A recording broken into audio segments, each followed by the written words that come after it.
All right, welcome to Equal Time Soccer. I'm Matt Pavratsky, a long time Oh, wait, one sec.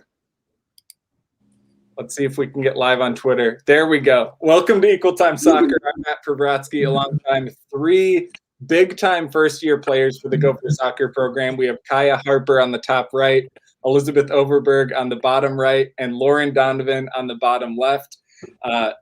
Elizabeth has played every single minute this season as a converted center back after coming in as a midfielder. Lauren Donovan was playing 90 minutes a game before she dealt with some fun illness and recovery that you're almost over, I think. And Khyah Harper has been a menace up top starting from day one. Thank you so much for being here, you guys. Yeah, thank you.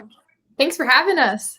All right, well, let's jump in with Lauren, because Lauren, you're a first year, but you've been here like forever. You enrolled in the spring, so you've been hanging out on campus like for months.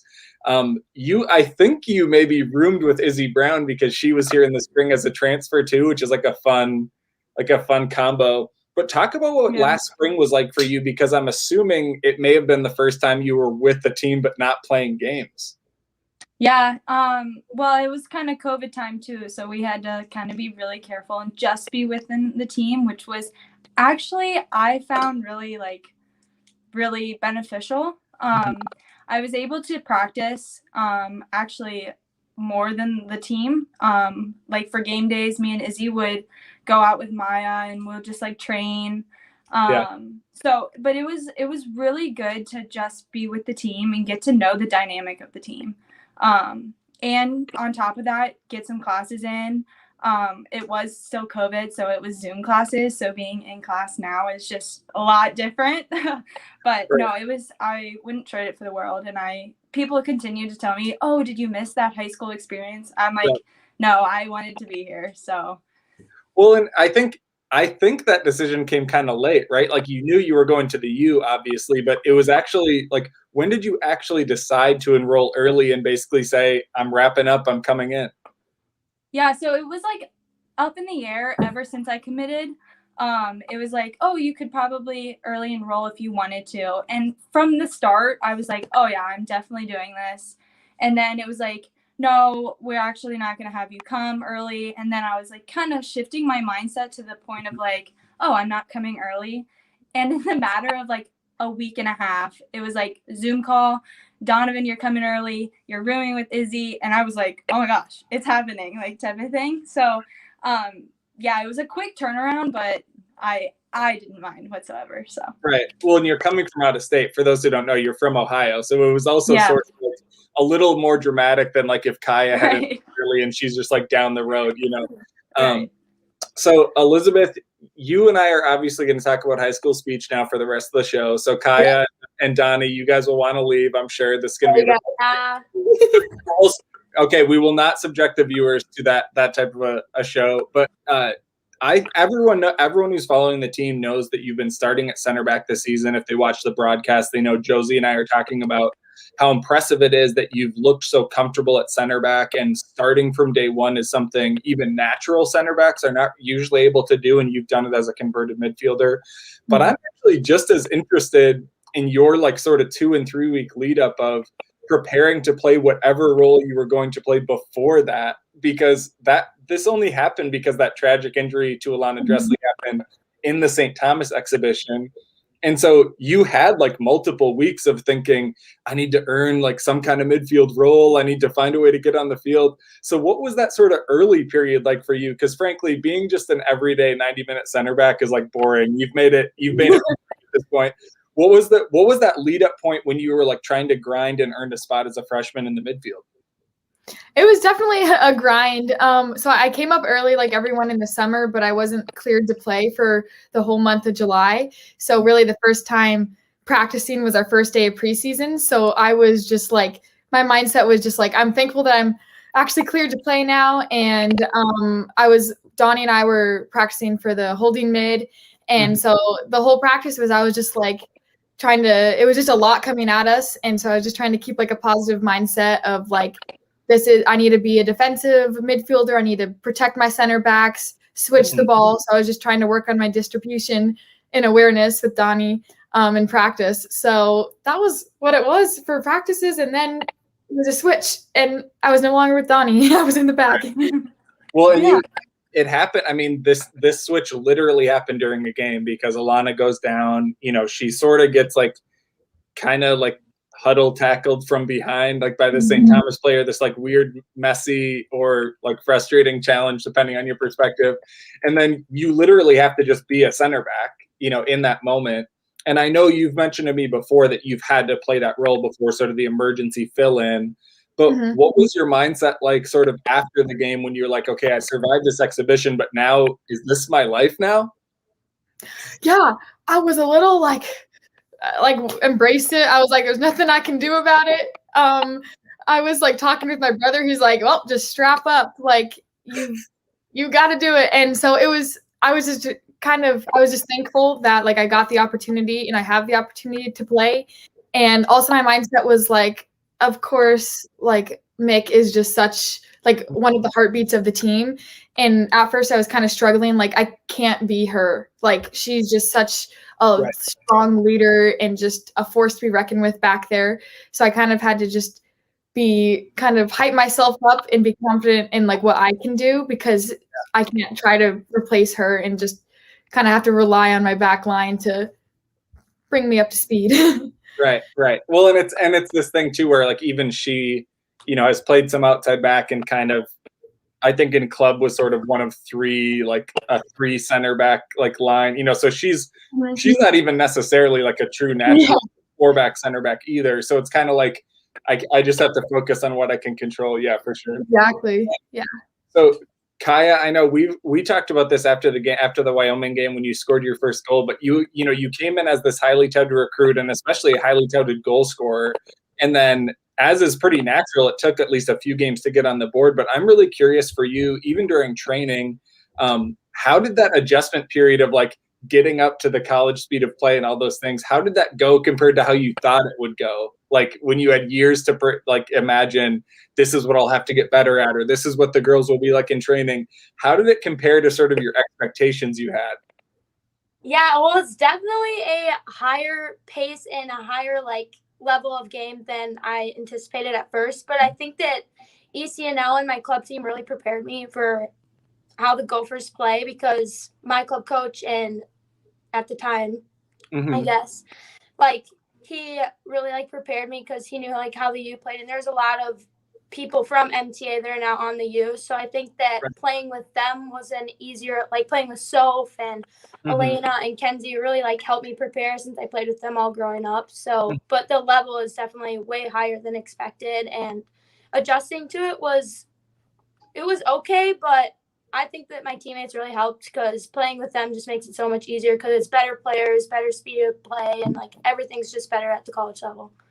And I think, well, and you especially, the forward line and attacking is something that the Gophers have been a little bit light on the past few years, just because I think there's a lot of solid combination players on the roster. I think there's a lot of, and based on what formation you're in, there's folks who can be successful at different spots, but just for whatever reason, even players who are finishing in practice just were not having good luck in games. And so part of it was luck, part of it was whatever. And so for right when you started, it was really interesting to watch like you and Izzy and even all the other new players sort of when you were trying to be a run on to the ball forward, when you were trying to like stretch the back line, when you were trying to hold up, and like how you were changing those gears. Because for me, it's like being a forward and just trying to find what works seems like so much of what is the defense giving me. Yeah, I also think that there's like not a lot of new players coming onto the team and a lot of people in different positions. So like us as a team getting used to playing with each other, with everybody in different areas, and like me and Izzy up top even working together, like I can already feel the connection now, but like at first it started taking a while, and like we were getting a lot of chances, but they just weren't hitting the back of the net. But in the first few games we had a lot of goal scorers, so that was really nice to see. Yeah. Well, I'll stop for a second just to give a shout out to Pentz Homes. Thanks for supporting our program. Nate and Lydia were the ones who helped us move last fall. Lydia did a fantastic job. We worked with Angie to do the financing. If someone wants to move, I know you all are not in that. You need to stay on campus, stay focused on studying on the team. If anyone watching needs a realtor, check out pentzhomes.com. They support a lot of different local soccer. Huge thanks to them for supporting our women's soccer coverage. So Lauren, let's go back to you. I know in high school you were a multi-sport athlete, which is really cool. A lot of players come in with some experience with like track, especially if they're like a fast player like Meg or whatever. But you came in, you played basketball. Your mom was a college basketball star. We see you, Sue. We're shouting you out. I know Maddie Baker was also a legit hooper. I talk about that all the time. You know, she had an offer to play at Wisconsin, like D1 full ride level basketball star. Yeah. I'm super curious from you because I think there's a number of players who have played basketball before. Who do you think would be like a starting lineup of Gopher Soccer players for a basketball? Me! I'm a three-pointer! I would probably say Izzy, Baker. I'm gonna have to put myself in the lineup, probably. Yep. Probably. I'm trying to think. Honestly, Meg. She would probably be a really good ball handler. I think she might have played basketball. Yeah. And then was there here. You would? No, Taryn played, I think. Oh yeah. Taryn. Yep. I think Taryn had some scholarship offers. I don't know if she had D1 offers, but I think she had legit like college offers. Mm-hmm. I guess my question is, you all are obviously super athletic on the soccer field and all that, but are all of you basically forwards? Like, are there any guards in that mix? I guess Meg would be the point guard. Yeah, I was more like a shooting guard type. I was not really inside. We had some really big girls on my high school team, at least. You'd be a super tall two guard. What? You'd be a super tall two guard. Yeah, true. Nice. Yeah. What was your specialty? My specialty was defense, so I didn't really do the offensive part. So were you running a press? Like, were you playing, like, getting into a press, or you just could? Yeah. Okay, I mean, you need to just start whispering in the coach's ears, because this was like 2019, even when the team had a rough year overall, there would be squads where it would be like Sadie Harper, Katie Coker, Katie Duong, where it would be what it looked like a bunch of like 3-point guard lineups where they were just deep in their stance, like a full court press. And I loved the idea of just like get some havoc D out there, get some high press out there. So start whispering, get some of that in Big Ten. OP Soph would be a good one, because that endurance sprinting back and forth from the court. Oh yeah, that's true. She'd be a good and her aggressiveness. Handler. That's good. Yeah. She might get a team. Can she catch it? She can catch. No, right? No worries. I mean, we're gonna have to see. I know. Yeah, Taryn definitely was a hooper too, so I'm glad we were. Yeah. So, Elizabeth, you come from a family of athletes as well, but obviously we're going to talk about nerdier shit than that for you. Of course, we have to. You were in high school speech. You're interested in social justice and advocacy, but you're also a really good athlete. So I guess I would summarize it as saying you're like an actually talented version of me. So that's great. I'm proud of you. For you, what kind of issues are you interested in, or what kind of stuff are you passionate about that you want to sort of advocate for or work on? Because we can dive all the way deep. We can like make Khyah and Donnie just be along for this ride. We'll listen. Well, actually, a lot of my speeches were on like gender equality or feminism, so like I had like an Abby Wambach speech this past year, and because I just felt like that's something that I can connect with more, because we are women, and so that's something that I think they have a lot of gender equality studies and like maybe a minor here. So I connect more with that one, because I can pull examples from my life, and it feels like something that like it's getting a lot of backing, and people in sports and professional sports are able to like make a difference with. So that gets me hyped up a lot. Yeah. I've been really involved with like Special Olympics as well. So still on like the athlete side, but I just really enjoy kind of trying to make it like whatever we do just more inclusive for people of all abilities. So that's another thing. I've had my friend since kindergarten has cerebral palsy. So I've been able to I've been exposed to that my entire life, and just seeing like things that I'm able to do, I want to make sure that she has that same opportunity. Yeah. That's awesome. I know. And I just recently caught up to your first point about gender equality, I just listened to, Megan Plashko was on the weekly Gopher athletic show that covers a bunch of different sports, and she had, I think, really spoke passionately about what it means to have an all-female staff for the Gopher soccer team. I sort of speak endlessly about it. And I think it's funny because a lot of players come in and they've really only played for male coaches. And so from their perspective, I think sometimes players feel a little bit defensive of like, well, I really liked playing for Greg, or I really liked playing for whoever. And so it's like, it's not a negative to like the good male coaches. I think considering how few opportunities there are for women coaches, it's like we need to trumpet the hell out of teams that are doing it this way for sure. Exactly. Yeah. It's nothing against the male coaches you've had, because they can all be fabulous, but it hits a little different when like your entire staff is just, they're getting hyped up and they're all beasts and all just like athletic and fit as frick. So they are fit. They make us so passionate because they are, and we can connect with them. Well, wait a sec. Now we need to dive into this a little bit more. Do these coaches, are they jumping in training? What are we talking about here? They could if they wanted. Tara does. Well, yeah, of course Tara does. Tara can't help herself. Of course Tara does. But do we, with the keepers and players, but do we see Aaron jump in? Does Maya jump in? Does Allie jump in? Yeah, it's not necessarily in practice. Yeah, it's not like in practice. Like if we have like free time, we see them like they're working out. Yeah, they're like running on the treadmill. Oh, that's true. That's true. I did hear a story about a road trip where some other staff with the team were going to try and maybe use the treadmill, and they were like, "Oh, I'll just wait. Aaron will be done eventually. No big deal." Yeah. Just kept going. Back, and she just burned like a super high paced 6-mile run off or whatever. It's like, yeah, they are fit. Yeah. I love it. Well, first, Khyah, this first one, this is just a mini pre-question. I feel absurd I didn't notice this before, but when you and Sadie were playing on the front line together, it was the first time I noticed that you are 34 and she's 43. Yeah. And it was the first time I noticed what is possibly a super adorable sister situation. Have you guys always had those numbers? Yeah, well, when we played on the same team when we were younger and I played up with her, she was 43 and I was 34. And then, like, we ended up switching ages. Then I switched to 43 during club. And then back at the Gophers, then we were like, oh, can we get 43 and 34? And then they're like, yeah, of course. And so, I don't know. We think it's pretty cool. I think it's adorable. We're also, you guys are starting an era of, like, sister crews on the team because Izzy has two sisters. Yep. Is Amelia the one that's coming? Is it next year or the year after? I forget. Yep. Next year. It's next year, yeah. 2 pairs of sisters on the team. Yeah, it's going to be Sister Town for sure. That's great. Oh, yeah.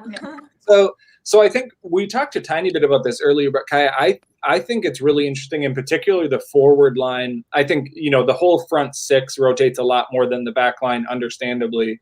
But in particular, the forward line this season, only whatever it is, 7 games in, I think has seen a ton of different players, all with sort of a different flavor and style. Jaden Peck, your fellow first year, I think shows just like a ridiculous amount of potential. She's really fun. But I think it's really interesting for you all to have to try and build that chemistry as you're going, like not like over the course of a season, but in a game when there's a sub, like let's say you've been on the field the whole time with Izzy, and then she comes off and it's, Jaden coming on, or Patricia shifts up top or whatever.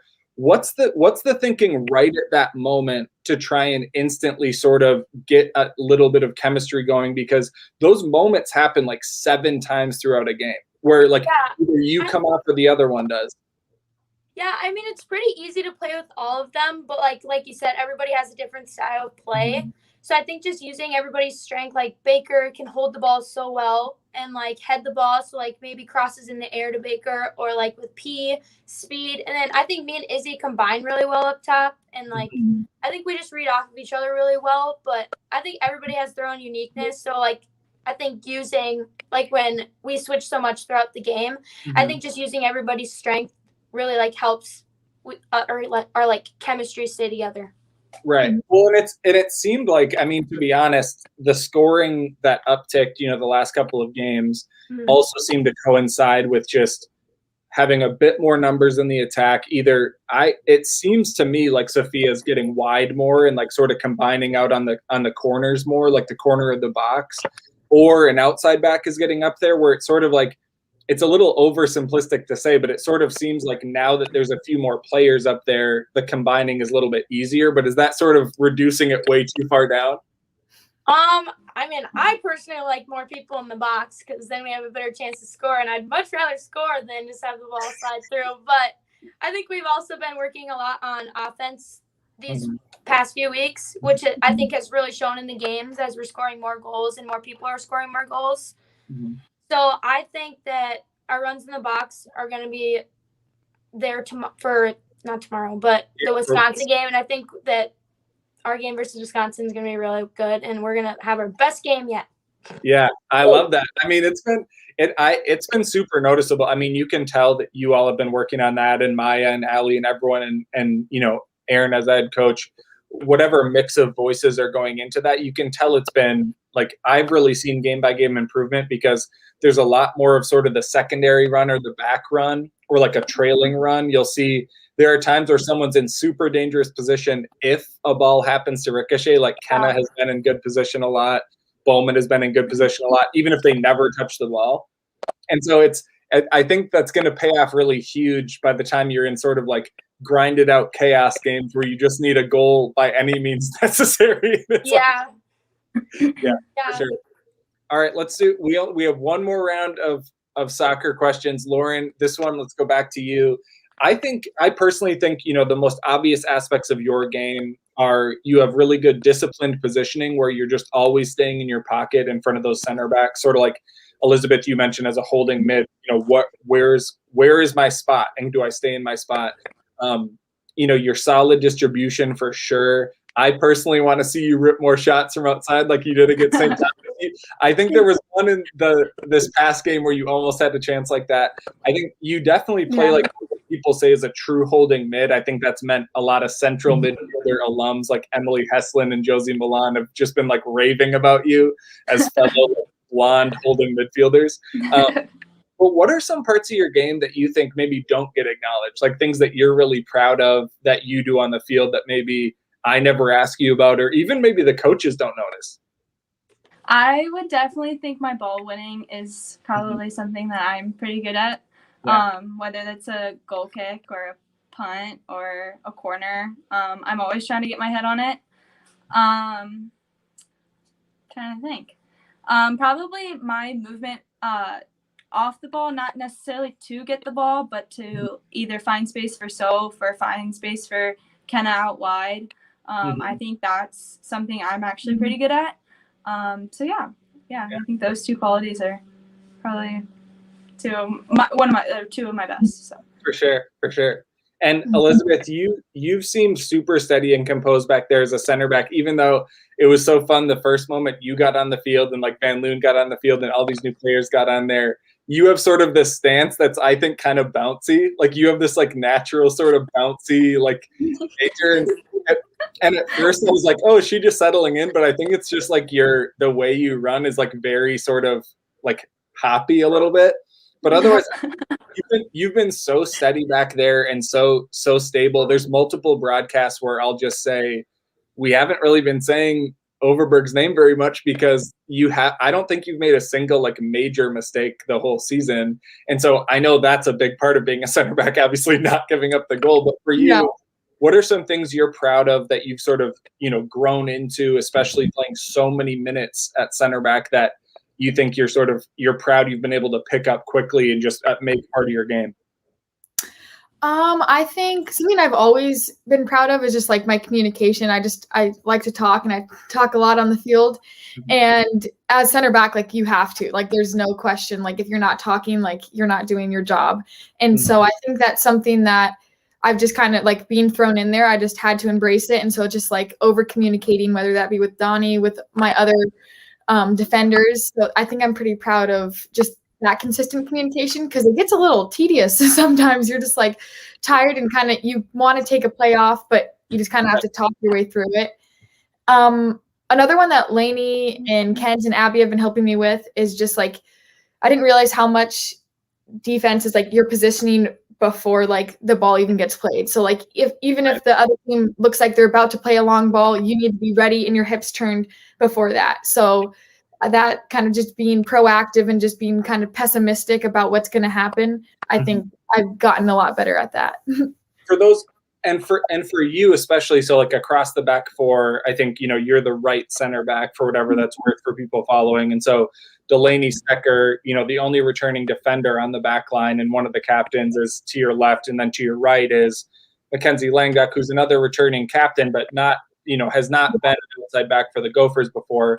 For you, is a lot of that communication that you have to you make your cue off Lainey, and then you need to be recommunicating over to Kent? Is it sort of like mostly that direction of like Lainey sets the line, I read off her, and then I try to make sure I'm providing that for Ken's? It's kind of a little bit more like just back and forth. It matters just where the ball is. So if the ball is on Ken's side, like she's going to go. So we have to read off Ken's, and just like I need to be telling her that I'm there supporting her, and Lainey has to be reading us, and just vice versa. But if it's on Lainey's side, then we're all reading that. And it's like, I'm with you, Lainey. And then it's like, Ken's, get up. Like you have to just make sure everyone's on the same page. But the biggest thing is just runners. That's what we talk about the most, is like someone just like lurking on your back shoulder. Ken's will tell you like 3 or 4 times because you want to know that she's there. And if she keeps moving, then you just keep going like, Lainey, she's coming. And then keep doing that. Yeah. Well, and I know, 2 things I'll mention too. I don't always hear the field as well that I'm up in the booth for home games now, but so many people have told me that Plashko is like insanely loud, like epically, historically loud. And so I'm sure Khyah, maybe you even up front are hearing her. But then the other thing is, you mentioned the runners, and I know Aaron has told the team that like trying to get the midfield to own their space a little bit more and sort of stay at home in their personal space within the formation. But as part of that direction, she said, like, essentially, I'm paraphrasing heavily, but essentially, like, quit trying to protect the back line by tracking that runner. If they have too many attackers, they're supposed to be able to deal with it.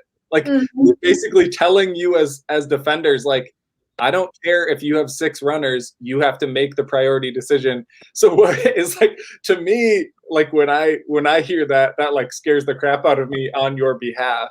But as a back line, like how do you talk about that because I think Mississippi State at times did sort of kind of overload, maybe not a ton, but at times they were sending runners. For you, like, does that just mean like over vocalization to make sure that they like over communicate? Like what else goes into that, dealing with sort of being outnumbered? Definitely. So a lot of it also comes from our holding mid too. So a lot of the runners come from our holding mid. So that means they have to talk a little bit more, telling us where they're at. But I think the communication is also just you have to prioritize really.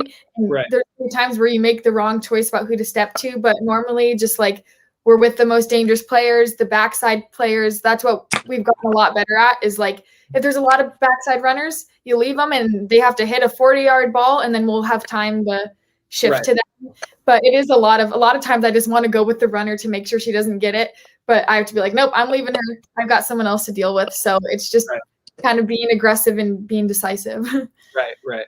And Khyah, shifting to you, I will start by saying I assume that none of you have ever watched any broadcasts, and maybe no one ever tells you about the broadcast, but I will tell you that one thing that Josie Milan, who when she played for the Gophers was Josie Stever and everything attacking mid, just an absolute baller in the midfield. She and I mentioned like from the first 10 minutes of the first game how impressed we were with your distribution, because I think you were really touted as a scorer. And that doesn't always necessarily mean that a player can combine in that final third. And it doesn't always mean that they are going to proactively work to do that. And I think from the beginning, even before there was like a quote unquote drought of goals of where you were battling that, I think from the beginning, whether you were scoring or not, you showed sort of a willingness or an interest in combining in the attack. And we've definitely praised that. But are there other parts of your game, or even you just talk about that you're really proud of in your game, where maybe people only ever look at your scoring and they say like, she's a scorer, she must shoot a lot, or whatever people say about like forwards. But is there stuff about your game that you're really proud of that maybe doesn't get much attention? I think my 1v1s, like getting to the end line, I'm pretty proud of because I think I get a lot of corners for the team or like get a lot of cross-offs for the team. So I think that I'm pretty proud of that. But otherwise, my distribution, I guess. Yeah. It's been fun too to see like you doing some hold up play in the final third, other players where it's just like against North Dakota, you know, they weren't just packing it in. Like some people compared the North Dakota game to Omaha, and to me North Dakota was way more next level than Omaha. Like their defenders were packed in all the way to the box, like in like 8 players in the box. Yeah, the two teams played so similar. It was just they both played with a 5 back and like 2 defensive mids, so it was just tough to even get out wide because they had 2 people go through the center. It was just too much. So we just had to start taking like longer shots because normally our game I think is getting to the end line and hitting the crosses in and making good runs in the box. But when there's too many people, like versus Omaha, and there was like 10 people in the box at one point when we were watching film, and I was like, oh my gosh. Right. Well, you mentioned corner kicks. I mean, that's been a big thing. You all, I think I looked it up, are maybe like 7th in the whole country in earning corner kicks, but I think it's still been a challenge, the same as last spring when the Gophers just earned a crap load of corner kicks. It's still been a little bit of a challenge sort of getting to convert those. But what's that been, and this is for all 3 of you, what's that been like in training of sort of tweaking and I know there's been different approaches sort of on the having a short option. Obviously, you're throwing the lefties out there a lot with Van Loon and Weisman, and then Langdock sometimes on the right footers. But in general, like, what's the team focus been like in terms of saying, yeah, we're earning the hell out of these? Like, how can we actually just like get these on the board? Yeah, I think we're trying like a variety of things, but we just haven't quite found the right thing that fits for us yet. But I think it's coming because today in practice, we were pretty gritty in the box today, and we were finishing a lot of good stuff. So I think that it's just around the corner to hitting some corners in the net. Right. I also think it's like consistency with our serves. Like we're trying to find like Laney and Baker. Like we're trying to find them. So like I don't know. Just like consistency with the serves, knowing our spots, and then like kind of forming around that. Is something that we're really trying to like work on to because the balls have been because the balls have been pretty different because like Van Loon has this like shooting star like rainbow service where it's just it's like dropping into the box like straight down, and then sometimes Kenna's driving it. I particularly am biased on when she and Bowman she can do a quick pass to Bowman and then she whips around for an overlap. I love when she has like the opportunity to send it in. Yeah. But I think, like you said, Donnie, it is also a thing where like Baker's playing real minutes now, not just as like the first time when she came in at extra time, I wondered if she was sort of like, just like, let's see what happens. But now she's been playing those minutes and looking really good. She's so saucy. She's so She's so saucy, yeah. But also on those free kicks, if she can get on the end, that'll be huge. So and Elizabeth, I have noticed like on the free kicks and stuff, sometimes you and I forget who else, but sometimes you're left back, sort of the 2 of you, where you're chilling back and you're at home. Is that like a nerve-wracking thing for you, or have you always been a safety valve on those corners? I've never been a safety valve. I'm normally in the box, and I think Abby has that feeling too. She's back there with me, but we just kind of know we're there to. I'm farther up, so I'm there to like just cross it back in if it gets out. But also, we just kind of have to own that like a lot of counterattacks happen off of corners, so we need to be the first ones just to delay and get it out of there. Right. Yeah.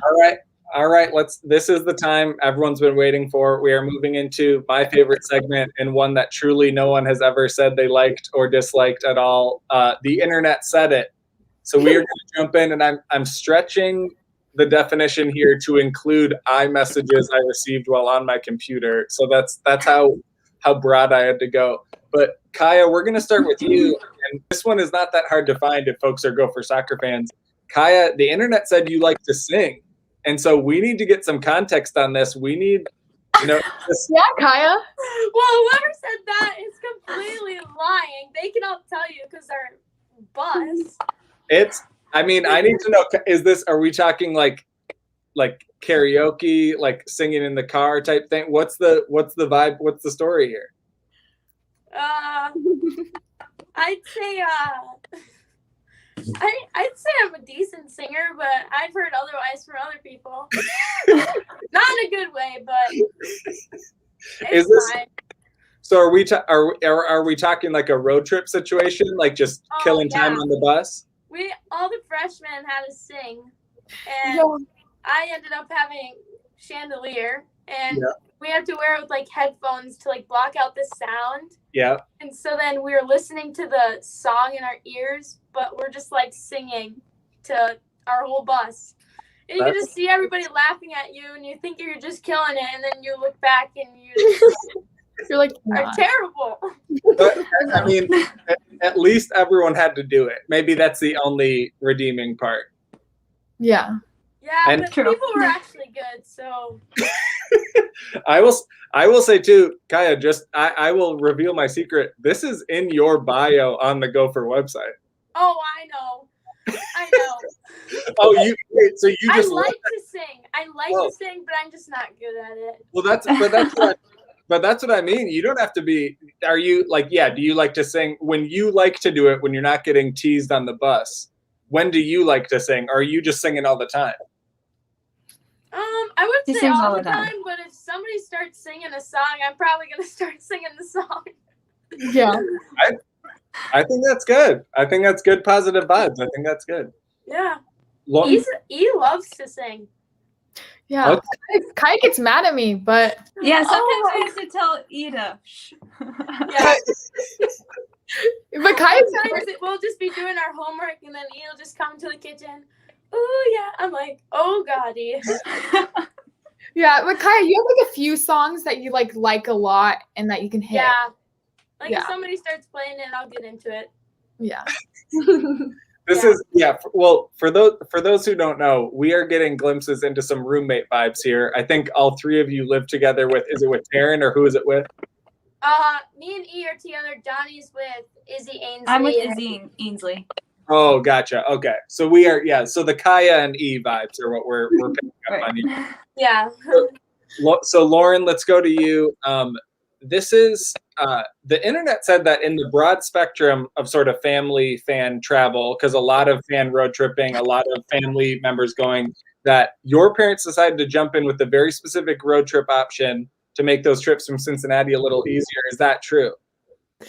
Yeah, it's true. It's true. That is true. And have you got to see this new mode of transportation? Can you enlighten us of this? Yeah, so I actually, when I moved into my apartment, we took the joke on the team is it's called the Donnie van. Mm-hmm. So it's a camper van that it's brand new. Like we just got it. It carries the dog. The dog comes all the time. I gotta say, it is pretty sick. It's so nice. It's pretty good. It is nice. I have not seen the inside of this particular camper, but I will be honest. I did know this existed because I did drive to Des Moines for your guys' away game there against Drake, and I got to see it live and in person. It is really sweet, and I think I also got to meet the dog very briefly, so that was nice. Yes. Super legit road trip option. But if someone has not come early to a Gopher home game to tailgate with the Gopher parents, there's no better experience for a Gopher game day. Come early, come to the parking lot. With the van. Look for the van, look for other people hanging out pre-gaming, and that is where you can party. Even before broadcast, maybe sometimes I go have a Bloody Mary. Who's to say? We will jump now to Elizabeth. Elizabeth, this is a deep cut. The internet said that you won a contest with the Daughters of the American Revolution Glenwood chapter for a short story. Is this true? It is. I like to write, so I used to do all these contests.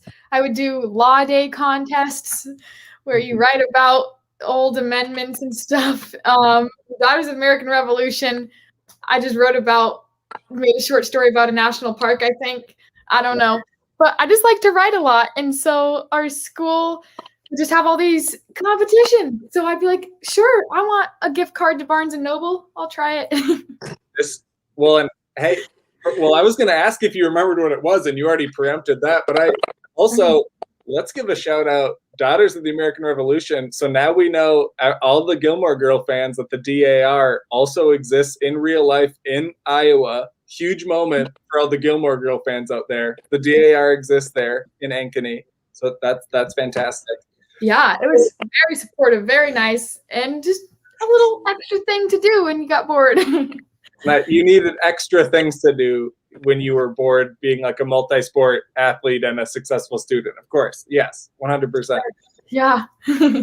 So last one. This is the last question for each of you. We're still obviously early in the Aaron Chastain era, and I personally find it really impressive to see different players sort of already, earning bigger roles even game to game, and all, folks who we haven't been able to see a ton before, like Maddie Baker, and now she's solidifying, a spot in that attacking rotation. All these different players sort of growing into their spot. But I know there's still tons of players that we don't get to see on game day that sort of come in, work day in, day out, put in a ton of effort, and maybe they just, they happen to be a defender and there's 4 solid starting defenders, or they happen to be a keeper and there's one person playing keeper, or wherever they play on the field. So let's go around and we can start with you, Lauren, about, is there just any players that you think are really been either killing it where they're maybe not seeing field time, or even players who are, but just players who you think are setting a good example or really busting their butt in training that you want to give a shout out to? I mean, I will say everyone busts their butt at practice. Some that don't see the field as much Jaden is a huge spark. She'll run until she can't anymore. She works her butt off. And I always think Plashko's always really super solid. So I think, just having 2 solid, whether it is on you're playing tons of minutes or you're not, there's not a hole of someone not working their butt off. This team, we go 110% all the time. Yeah. So. E, how about you? Yeah, like Donnie said, I'm glad that we're on a team where everyone's bought in. That can be really draining when people aren't. So it's just, I'll talk on the defensive end. There's Ava and Ainsley and Kez. They all just work so dang hard. Ainsley's out there doing so much, and she's so saucy as an outside back. So I can't wait to see that. Ava is just she's the one that's gonna slide in for the sliding goal. She's had so many of those. You think the cross missed everyone, and then she just comes in the end. And Kez just has all these bangers out of nowhere. You're just Kez, where did that come from? So yeah. Nice. How about you, Khyah? I think our practices are pretty high intensity every day because everybody's always everyone's always fighting for a starting position and playing time. So I think everybody kills it in practice, and I think anyone can come off the bench and put in just as much as anybody else ever can. So I think that everybody does really well in practice. There's not one specific person that's just killing it. Just everybody brings a high level to practice, which makes it high intensity and even more fun practice. Yeah, there's nowhere to hide on this roster because I think 2 players are out with injury right now at least. There's only 24 to start with. 3 of those are keepers, and so there's not exactly a way for you to not show up. Yeah, we can't even play. Sometimes we're we should play full field 11v11. Right. Don't have enough players. Right. We're not complaining. It's nice to have a small team though, because then we're our team is super close, which I think the transition to the field even easier because our chemistry is already there. Right. Yeah. Nice. Well, thanks so much. You all have been killing it in your first year for the Gophers. Thanks so much for being here. I'll remind folks, if they are somehow watching this show and don't know when the Wisconsin game is, that's crazy, but I will remind them anyway. Playing Wisconsin at home to kick off the Big Ten season, 6 p.m. at Elizabeth Robbie Stadium. If you can't make the game in person but want to watch it broadcast on btnplus.com. You 3 have been crushing it. Thanks so much for joining us, and good luck against the Badgers. Thank you for having me. Thank you.